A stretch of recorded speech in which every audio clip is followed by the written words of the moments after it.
you're off to see the wizard, the wonderful Wizard of Oz. We've all heard of the magical place called Oz. This is my Oz, Kibbutz Nir Oz.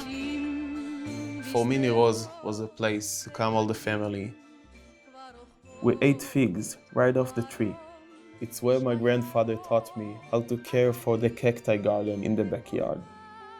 When my grandpa is playing on the piano and we all singing with him. For me, this is home, a second home, a place I grew up in, a place I thought my grandparents will live the rest of their life in. My grandparents built Nir Oz from scratch. They came with an idea to build a sharing community in Israel, in places no one ever been, to build a family, a new house, and to spend their life together.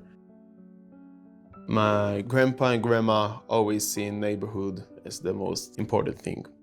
They saw the Palestinians always as their beloved neighbors. They always seeked a way to have a peaceful life. My grandpa used to go even inside of Gaza, talking to leaders over there about education to the people over there. Every Saturday, my grandparents used to drive Palestinians from the border of Gaza to hospitals in Israel and give them medical care, because in Gaza they couldn't get very proper medical care. In the 7th of October, Hamas started shooting a lot of missiles into Israel. After those missiles broke through the fence into Israeli territory, it spread it all over the kibbutzim around Gaza and started to massacre, rape, and also they came with a mission. They kidnapped 75 people from Nir Oz. One of each 4 people from Nir Oz is either kidnapped or dead from that day.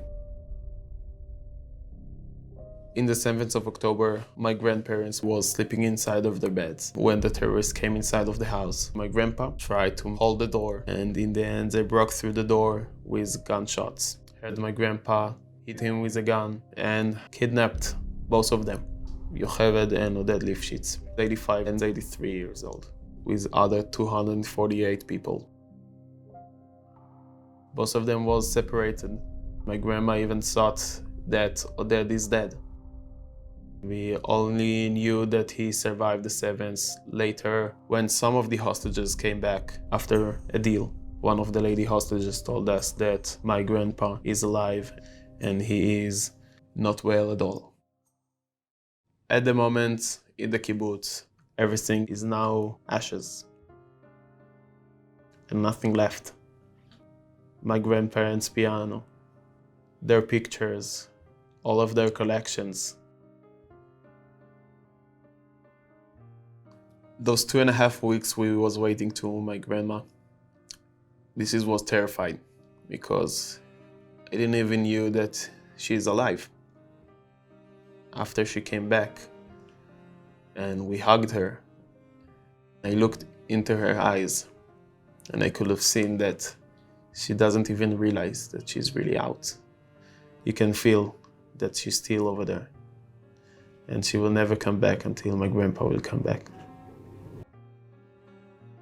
I want to say something to my grandpa, that we all doing everything we can every day to release you and the rest of the hostages. And I want the world to know also, my grandpa still needs to play piano. He still needs to be beside my grandma and see that everything they worked their entire life on is going to be rebuilt.